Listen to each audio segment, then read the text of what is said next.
ഇന്നത്തെ കഥയിലേക്ക് എല്ലാവർക്കും സ്വാഗതം. അങ്ങനെ രാഹുലിനെ മെൻ്റൽ ഹോസ്പിറ്റലിൽ കൊണ്ടുപോകാൻ വേണ്ടിയിട്ട് കല്യാണിയും കിരണും കൊടുത്ത ആ ഒരു ഇതിൻ്റെ മുകളിലാണ് മനോഹർ വന്നിട്ട് ഇവിടുന്ന് ഓരോരോ കാര്യങ്ങൾ പ്ലാൻ ചെയ്യുന്നത്. അപ്പം മനോഹറിനെ കുത്തിപ്പിടിച്ച് കഴുത്തിന് കുത്തിപ്പിടിക്കുന്നതൊക്കെ സരയു നേരിട്ട് കണ്ടതുകൊണ്ട് തന്നെ സരയുവിനെയും ഷാരിയെയും പറഞ്ഞിട്ട് മനോഹർ ഇതാക്കുകയാണ്, അവൻ്റെ വഴിക്ക് കൊണ്ടുവരികയാണ്. അച്ഛനെന്തെങ്കിലും മയക്കുന്ന സാധനം കലക്കി കൊടുത്തിട്ട് വേണം അച്ഛനെ ഇവിടുന്ന് മെൻ്റൽ ഹോസ്പിറ്റലിലേക്ക് കൊണ്ടുപോകാമെന്ന് പറയുന്ന സമയത്ത് രണ്ടുപേരും ഒരുപോലെ ഷോക്കാകുമ്പോഴേക്കും മനോഹർ പറയുന്നുണ്ട്, അത് ഭയങ്കര വിഷമമുള്ള കാര്യമാണെന്ന് എനിക്കറിയാം, പക്ഷേ അതല്ലാതെ ഇപ്പോൾ വേറെ വഴിയില്ല.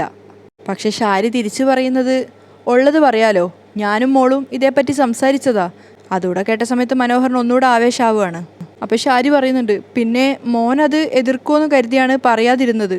അപ്പം മനോഹറും പറയും, നേരത്തെ ആണെങ്കിൽ ഞാൻ എതിർത്തേനെ, പക്ഷേ ഇപ്പോൾ ഇവിടെ നമ്മുടെ ദേഹത്തൊക്കെ കൈവെക്കാൻ തുടങ്ങി.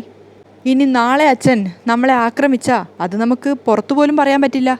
അതൊക്കെ ഒഴിവാക്കാൻ ഇതല്ലാതെ മറ്റു വഴിയൊന്നുമില്ല. അപ്പോഴേക്കും സരയു സങ്കടത്തോടെ പറയുന്നുണ്ട്, മനുവേട്ടൻ പറഞ്ഞത് തന്നെ അമ്മേ നല്ലത്. എത്രയും പെട്ടെന്ന് അച്ഛനെ ബോധം കെടുത്തി മെൻ്റൽ ഹോസ്പിറ്റലിലേക്ക് കൊണ്ടുപോകണം. അതിനുശേഷം പിന്നെ മനോഹറിൻ്റെ ആക്ടിങ് തുടങ്ങുകയാണ്. കാര്യങ്ങൾ ഇങ്ങനെയൊക്കെ വന്നതിൽ വളരെ വിഷമമുണ്ട്.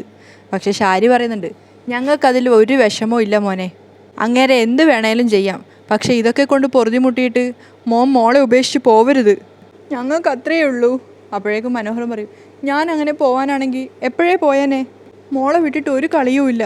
അത് കേട്ട സമയത്ത് ഷാരിക്ക് സന്തോഷമാവുകയാണ്. അപ്പോൾ സങ്കടത്തോടു കൂടി സരയും പറയുന്നുണ്ട്, അതറിയാം മനുവേട്ടാ, പക്ഷേ എന്നാലും അച്ഛനിപ്പോൾ എത്രയാണ് മനുവേട്ടനെ വേദനിപ്പിക്കുന്നേ. അപ്പോൾ വിഷമത്തോടു കൂടി ഷാരിയും പറയുന്നുണ്ട്, ശരിയാ. അപ്പം മനോഹർ പറയാ, ഞാൻ അമ്മയുടെ മോളെയും അമ്മയൊക്കെ ഏറ്റെടുത്ത് കഴിഞ്ഞു, അതുപോലെ തന്നെ അച്ഛനെയും. അച്ഛനിനി എന്നെ തല്ലിയാലും കത്തിയെടുത്ത് കുത്തിയാലും അച്ഛനോട് എനിക്കൊരു ദേഷ്യവും ഇല്ല. അതിനുശേഷം കൗശലത്തോടു കൂടി രണ്ടുപേരെ നോക്കിയിട്ട് പറയാണ്, പക്ഷേ ഇനി അങ്ങനെയൊന്നും ഉണ്ടാവാതിരിക്കാൻ ഒരു മുൻകരുതൽ എടുക്കുന്നേ ഉള്ളൂ. ഇനി ഒരു ഡോക്ടറുടെ സഹായം ഇല്ലാതെ പറ്റില്ല, മരുന്ന് കഴിച്ചേ പറ്റൂ. അപ്പോഴും സ്നേഹത്തോടു കൂടി ഷാരിയും പറയുന്നുണ്ട്, ശരി മോനെ, ഞാൻ അങ്ങേരെ ഉറക്കിക്കെടുത്താം, എന്നിട്ട് മോൻ എന്താന്ന് വെച്ചാൽ ചെയ്തോ, ഞങ്ങൾ കൂടെ നിൽക്കാം. അപ്പോൾ അത് കണ്ടപ്പോൾ മനോഹറിന് ശരിക്കും പറഞ്ഞാൽ ചിരി വരുന്നുണ്ടായിരുന്നു. എന്നിട്ട് മനോഹർ പറയും, ശരി എന്നാൽ അങ്ങനെ ആയിക്കോട്ടെ. മനോഹർ പോയതിന് ശേഷം സരയു പറയുന്നുണ്ട്, അച്ഛൻ മെൻ്റൽ ഹോസ്പിറ്റലിലാണെന്ന് മറ്റുള്ളവരറിഞ്ഞാൽ നാണക്കേടാ. അപ്പോൾ ഷാരിയും ദേഷ്യത്തോടെ പറയും, അത് ഭയന്നിരുന്നാലേ അതിനേക്കാളും വലിയ നാണക്കേടാ ഉണ്ടാവാൻ പോകുന്നത്. എത്രയും പെട്ടെന്ന് ഇത് പരിഹരിച്ചേ പറ്റൂ. അപ്പോൾ സരയും വിചാരിക്കുന്നുണ്ട് ശരി തന്നെയാണെന്ന്. അതേസമയം പ്രകാശനും മകനും അമ്മയും കൂടി ഇരുന്ന് സന്തോഷത്തിലാണ്. അപ്പം 3 പേരും ഇങ്ങനെ പൊട്ടിച്ചിരിച്ചുകൊണ്ടിരിക്കുന്നുണ്ട്. അപ്പോൾ അതിനുശേഷം വിക്രം പറയാണ്, ഇന്നൊരുത്തിയെ ഫസ്റ്റ് നൈറ്റ് ആഘോഷിക്കാനിരുന്നതാ എൻ്റെ മുൻ ഭാര്യ, അതേതായാലും അലമ്പിക്കൊടുത്തു.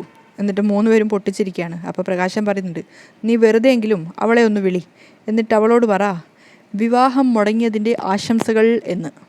ഇതൊക്കെ ശരണ്യ മറഞ്ഞു നിന്ന് കേൾക്കുകയാണ്. ശരണ്യ വിചാരിക്കുന്നുണ്ട്, സന്തോഷിച്ചോ, ഇന്നൊരു രാത്രിയും കൂടിയല്ലേ ഉള്ളൂ എന്നൊരർത്ഥത്തിൽ. അതിനുശേഷം വിക്രം അച്ഛനോട് പറയുന്നുണ്ട്, അവൾക്ക് കൊടുക്കേണ്ട ശിക്ഷയെല്ലാം കൊടുത്തില്ലേ അച്ഛാ, പിന്നെ അവളുടെ അച്ഛനും ആങ്ങളെയൊക്കെ എന്തിനും പോന്നവരാ, ഇനി ആ ദേഷ്യത്തിനെങ്ങാൻ അവർ ഇങ്ങോട്ട് എഴുന്നള്ളി എനിക്കിട്ട് 2 പൊട്ടിച്ചാലോ. അപ്പം അമ്മൂമ്മ പറയുന്നുണ്ട്, പൊട്ടിച്ചാലുണ്ടല്ലോ ദേ ഇവൻ നോക്കി നിൽക്കും, പ്രകാശനെ ചൂണ്ടിക്കൊണ്ട് പറയാണ്. അപ്പോൾ പ്രകാശൻ ചോദിക്കുന്നുണ്ട്, എന്താ അമ്മ അങ്ങനെ പറഞ്ഞത്. അപ്പം അമ്മൂമ്മ പറയുന്നുണ്ട്, നിൻ്റെ മോൻ നിൻ്റെ ചങ്കിനകത്താണെങ്കിലും ഇനി അവൻ്റെ ചങ്കിടിച്ച് പാട്ടിയാലും നിനക്കൊന്നും ചെയ്യാൻ പറ്റത്തില്ലല്ലോ. അപ്പോൾ പ്രകാശനൊന്നും പറയാതെ മിണ്ടാതിരിക്കുകയാണ്. അപ്പം അമ്മൂമ്മ വീണ്ടും പറയുന്നുണ്ട്, നിനക്കെന്തോ ബ്ലോക്കോ ക്ലീക്കോ എന്തൊക്കെയോ ഉണ്ടെന്നല്ലേ ഡോക്ടർ പറഞ്ഞിരിക്കുന്നത്. അപ്പോൾ വിക്രം ചോദിക്കുന്നുണ്ട്, അച്ഛാ ആൻജിയോപ്ലാസ്റ്റി എന്തോ ചെയ്യണമെന്നല്ലേ ഡോക്ടർ പറഞ്ഞിരിക്കുന്നത്. അപ്പോൾ അയാൾ തിരിച്ചു പറയുന്നുണ്ട്, എടാ ബൈപ്പാസ് വരെ ചെയ്യാൻ ഡോക്ടർ പറഞ്ഞു, പക്ഷേ ഇതൊക്കെ ചെയ്തിട്ടെന്താ, ആയുസിൻ്റെ നിങ്ങളങ്ങോട്ട് കൂട്ടിക്കിട്ടും, പക്ഷേ ഇങ്ങനെ കഷ്ടപ്പെട്ട് ജീവിച്ചിട്ടെന്താ, ജീവിച്ചിരുന്ന കാണാൻ പോകുന്നത് കല്യാണിയുടെ ഉയർച്ചയും ഇവൻ്റെ തകർച്ചയും. അങ്ങനെ ഇവൻ്റെ തകർച്ച കാണാനുള്ള ശേഷി എനിക്കില്ല അമ്മേ, അതുകൊണ്ട് ആയുസ് കൂട്ടിക്കിട്ടണ്ട. അപ്പോൾ അമ്മൂമ്മ വീണ്ടും വിക്രത്തിനോട് ചോദിക്കുകയാണ്, എടാ ഞങ്ങൾ 2 പേരും ജീവിച്ചിരിക്കുമ്പോൾ നീ സപ്രപഞ്ചത്തിലിരിക്കുന്നതൊന്ന് കാണാൻ പറ്റുമോടാ. അപ്പോൾ പ്രകാശൻ തന്നെ പറയുന്നുണ്ട്, ഒരു പ്രതീക്ഷയും വേണ്ട അമ്മേ, ഒരു പ്രതീക്ഷയും വേണ്ട. അത് കേൾക്കുന്ന ശരണ്യക്ക് ചിരി വരികയാണ്. ഇനി ഇവൻ രക്ഷപ്പെടാൻ പോകുന്നുണ്ടെന്നാണ് അമ്മ കരുതിയിരിക്കുന്നത്. പിന്നെ സോണിക്ക് കിട്ടിയ തിരിച്ചടി പോലെ ഇനി കല്യാണിക്കും കിരണിനും എന്തെങ്കിലും തിരിച്ചടി കിട്ടുകയാണെങ്കിൽ അത് കണ്ട് നമുക്ക് സന്തോഷിച്ചിരിക്കാം. കാദംബരിക്ക് കിട്ടിയ ജീവിതം പോലും ഇവന് കിട്ടിയില്ലല്ലോടാ, ഇവൻ കല്യാണം കഴിച്ചതാണെങ്കിലോ ഒരു പൂതനയെയും. അപ്പോൾ ഇതൊക്കെ ഒളിഞ്ഞെന്ന് കേൾക്കുന്ന ശരണ്യ മനസ്സിൽ വിചാരിക്കുന്നുണ്ട്, ആ പൂതന ആരാണെന്ന് നാളെ ഞാൻ കാണിച്ചു തരാൻ കിളവി. പക്ഷെ അപ്പോഴും വിക്രം പറയുന്നുണ്ട്, മനുഷ്യൻ്റെ തലയിലെഴുത്ത് മാറാൻ നിമിഷ നേരം മതി അമ്മുമ്മേ. അപ്പോൾ പ്രകാശൻ പറയുന്നുണ്ട്, ഞങ്ങളും അങ്ങനെയൊക്കെ തന്നെയാണ് കരുതിയിരുന്നത്, പക്ഷെ നാൾക്ക് നാൾ എന്താ സംഭവിക്കുന്നത്, നിൻ്റെ അധപ്പതനം ഒരു എഴുന്നേറ്റുണ്ടാവുന്നില്ലല്ലോടാ. അപ്പം അമ്മൂമ്മ പറയാണ്, ആര് പറഞ്ഞു ഉണ്ടാവുന്നില്ലെന്ന്? ഇവന് കിട്ടിയ ഏറ്റവും വലിയ ലോട്ടറി ആയിരുന്നു സോണി. അതിവൻ തട്ടിത്തെറിപ്പിച്ച് കളഞ്ഞില്ലയോ? കോടികളുടെ സ്വത്തിൻ്റെ ആസ്തി ഉണ്ടായിരുന്നു അവൾക്ക്. ശരണ്യ പുച്ഛത്തോടെ കേട്ട് നിൽക്കുകയാണ്. കാരണം പണത്തിനോടുള്ള ആർത്തി വിക്രത്തിലുണ്ടാക്കിയത് ഇവർ രണ്ടുപേരുമാണെന്നുള്ളത് ശരണ്യക്ക് ഒന്നുകൂടെ ബോധ്യമാവുകയാണ്. അപ്പം വിക്രം വാക്ക് കൊടുത്തോണ്ട് പറയാണ്, അമ്മൂമ്മ നോയിക്കോ, നമ്മളെല്ലാവരും ആഗ്രഹിക്കുന്നത് പോലെ ഒരു ദിവസം ഞാൻ അവളുടെ ജീവിതത്തിലേക്ക് ഇടിച്ചു കയറും. അവളുടെ കുഞ്ഞിന് ഞാൻ വേണമെന്ന് അവൾക്കൊരു ദിവസം തോന്നും. ഇല്ലെങ്കിൽ അമ്മൂമ്മ നോക്കിക്കോ. അപ്പം പ്രകാശം പ്രചോദനം കൊടുക്കുകയാണ്.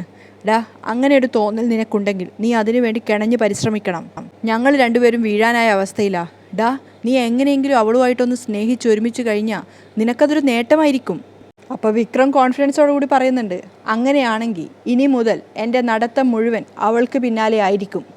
പയ്യെ പയ്യെ അവളുടെ ദേഷ്യം എങ്ങനെയെങ്കിലും മാറ്റിയെടുക്കണം.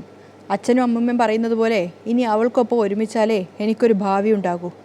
ഇതൊക്കെ വിക്രത്തിനോടുള്ള വെറുപ്പോടുകൂടി ശരണ്യ കേട്ട് നിൽക്കുന്നുണ്ട്. ആൽബിയുടെയും സോണിയുടെയും ഫസ്റ്റ് നൈറ്റാണ്. ആൽബി സോണിക്ക് വേണ്ടിയിട്ട് റൂമിൽ വെയിറ്റ് ചെയ്തുകൊണ്ടിരിക്കുകയാണ്. മുല്ലപ്പൂക്കെ സ്മെല്ല് ചെയ്ത് ഒരുപാട് ഓർമ്മകളൊക്കെ അയവിറക്കി ഇങ്ങനെ സന്തോഷത്തോടു കൂടി ഇരിക്കുമ്പോഴാണ് സോണി വാതിൽ തുറന്ന് കയ്യിലൊരു ഗ്ലാസ് പാലുമായിട്ട് വരുന്നത്.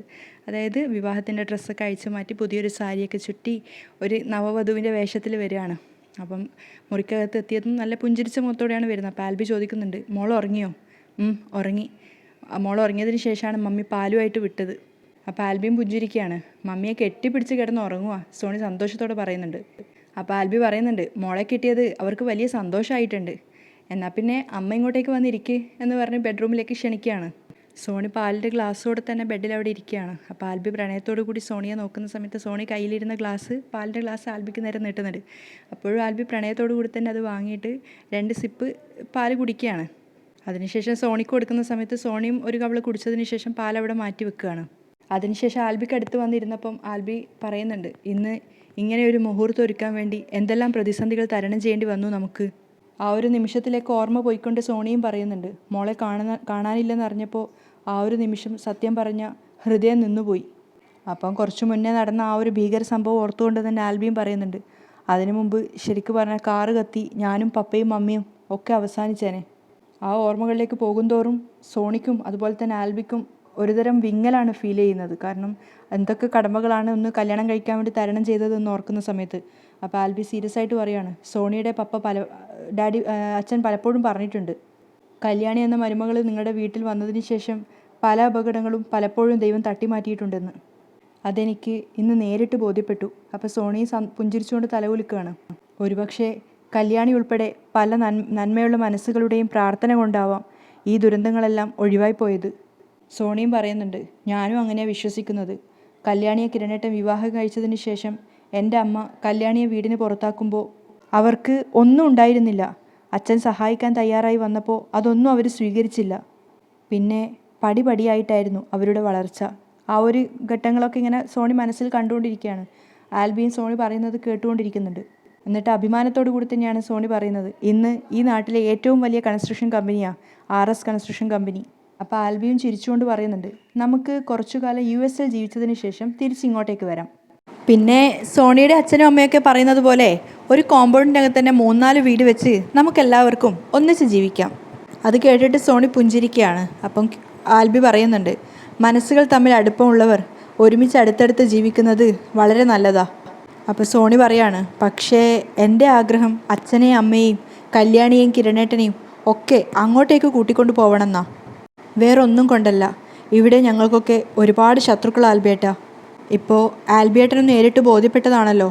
അപ്പോൾ മനസ്സമാധാനത്തോടെ ജീവിക്കാൻ ആൽബിയേട്ടൻ്റെ നാടാ നല്ലത്. ഒക്കെ കേട്ടതിന് ശേഷം പുഞ്ചിരിച്ചുകൊണ്ട് ആൽബി പറയാണ്, ഒക്കെ ഞാൻ സോണിയുടെ ഇഷ്ടത്തിന് വിട്ടു തന്നിരിക്കുക. അത് കേട്ടപ്പോൾ സോണിക്ക് സന്തോഷമാവുകയാണ്. എൻ്റെ ജീവിതത്തെപ്പറ്റി അറിയാലോ, ജനിക്കുമ്പോൾ ആരും ഉണ്ടായിരുന്നില്ല എനിക്ക്, പപ്പയും മമ്മിയും പോലും. വികാരാധീനനായിക്കൊണ്ടാണ് ആൽബി പറയുന്നത്. ഒക്കെ പിന്നീടുണ്ടായതാ. കർത്താവ് ഓരോരുത്തരെയും എൻ്റെ വളർച്ചയ്ക്കനുസരിച്ച് ദാനമായി തരികയായിരുന്നു. ഇപ്പോൾ ദേ സോണിയെയും ചാരുമോളെയും ഉൾപ്പെടെ. അത് കേൾക്കുമ്പോൾ സോണിക്ക് ഭയങ്കര സന്തോഷമാവുകയാണ്. അതിനുശേഷം അവളെ ചേർത്ത് പിടിച്ച് പ്രണയത്തോടെ കവിളത്ത് തലോടിക്കൊണ്ട് കിസ് ചെയ്യാണ്. അത് ആസ്വദിക്കുകയാണെങ്കിലും പെട്ടെന്ന് തന്നെ സോണി പറയുന്നുണ്ട്, എൻ്റെ വിവാഹം ഒരിക്കൽ കഴിഞ്ഞതാ, അതിൽ എനിക്കൊരു കുഞ്ഞുമുണ്ട്. അപ്പോൾ ആൽബി ചിരിച്ചുകൊണ്ട് പറയാണ്, ഇത് ആദ്യമായിട്ട് ഞാൻ അറിയും പോലെയാണല്ലോ പറയുന്നേ. അല്ല, പക്ഷേ ഈ സമയത്ത് പറയുന്നത് തെറ്റാണോന്നറിയില്ല. സോണി ഭയങ്കര സീരിയസ് ആയിട്ട് സംസാരിക്കുകയാണ്. എങ്കിലും ഞാൻ പറയുക, എപ്പോഴെങ്കിലും വിക്രം എന്ന് പറയുന്ന ആ ക്രിമിനൽ നമുക്കിടയിലേക്ക് കടന്നു വരുമോ? അപ്പം ആൽബി കേട്ടിരിക്കുകയാണ് സോണി എന്താ പറയുന്നതെന്ന് അറിയാൻ വേണ്ടിയിട്ട്.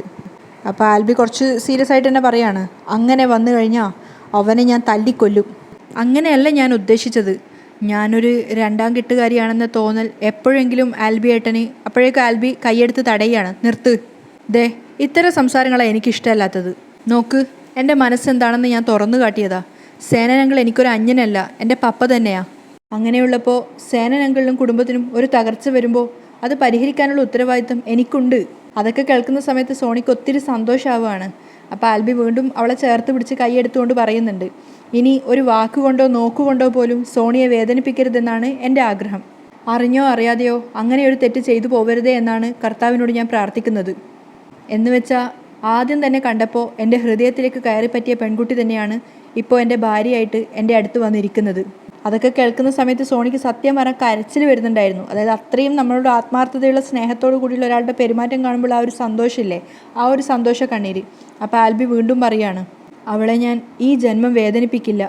അവളെ ഞാൻ അടക്കി പിടിക്കാനേ ശ്രമിക്കൂ ഏത് പ്രതിസന്ധിയിലും. എന്നിട്ട് സോണിയെ ചേർത്ത് പിടിച്ച് നെറുകയിൽ ഉമ്മ കൊടുക്കുകയാണ്. ആ ഒരു അവസ്ഥയും കൂടി ആയപ്പോഴേക്കും സോണിക്ക് തീർച്ചയായിട്ടും ബോധ്യമാവുകയാണ്.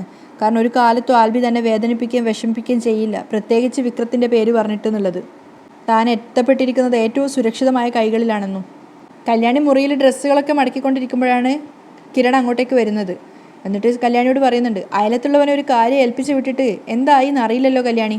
അപ്പോൾ കല്യാണി പറയാ, ഒന്ന് വിളിച്ചു നോക്ക്.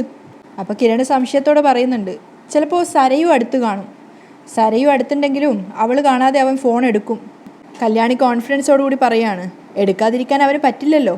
അപ്പോൾ കിരണും പറയുന്നുണ്ട്, എന്നാൽ ഞാൻ വിളിക്കാം. ഫോണ് ബെല്ലടിയുന്ന ശബ്ദം കേട്ടപ്പോൾ മനോഹർ വന്ന് നോക്കുകയാണ്. അപ്പോൾ കിരണിൻ്റെ കോളാണ്.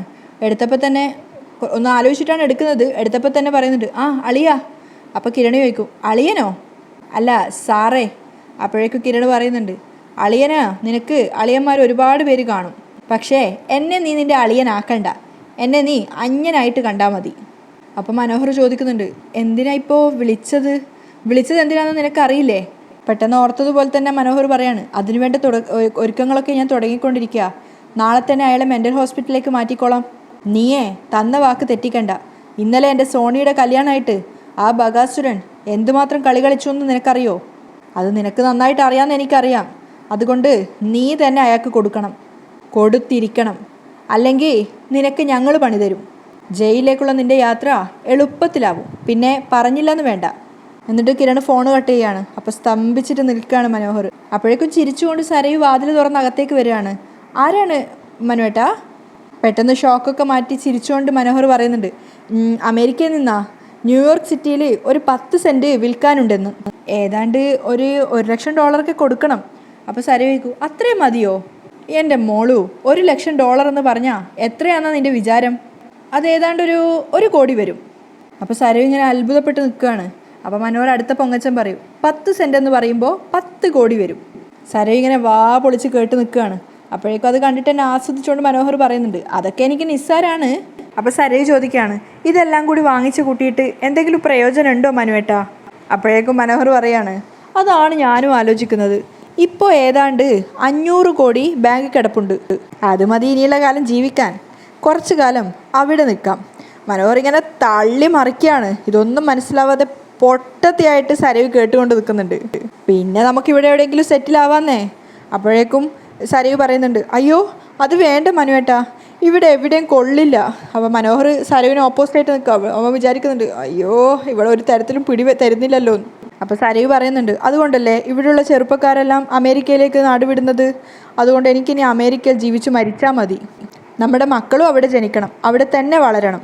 നമുക്ക് എത്രയും പെട്ടെന്ന് അമേരിക്കൻ സിറ്റിസൺ ആവണം മനുവേട്ടാ.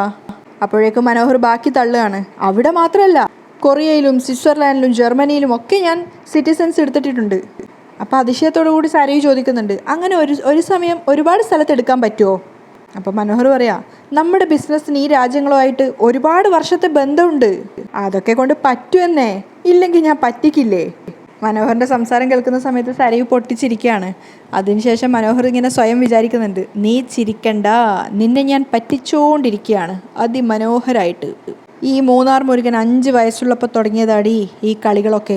2 മാസം കഴിയുമ്പോൾ ഞാൻ വേറൊരുത്തിയെ കെട്ടും. അതിനു മുമ്പ് ഇവിടുന്ന് എന്തെങ്കിലുമൊക്കെ സംഘടിപ്പിക്കണം. അപ്പോൾ സരയു ചോദിക്കുക, മനുവേട്ടൻ എന്താ ആലോചിക്കുന്നേ? അല്ല, ഞാനും മോളും നമ്മുടെ മക്കളുമൊക്കെ ഫോറിൻ കൺട്രീസിൽ ജീവിക്കുന്നത് ആലോചിക്കുകയായിരുന്നു.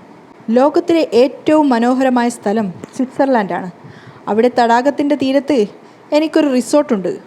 പാർട്ട്ണർഷിപ്പ് തുടങ്ങിയതാ, പക്ഷേ അതിനി നമുക്കിങ്ങോട്ട് വാങ്ങിക്കണം.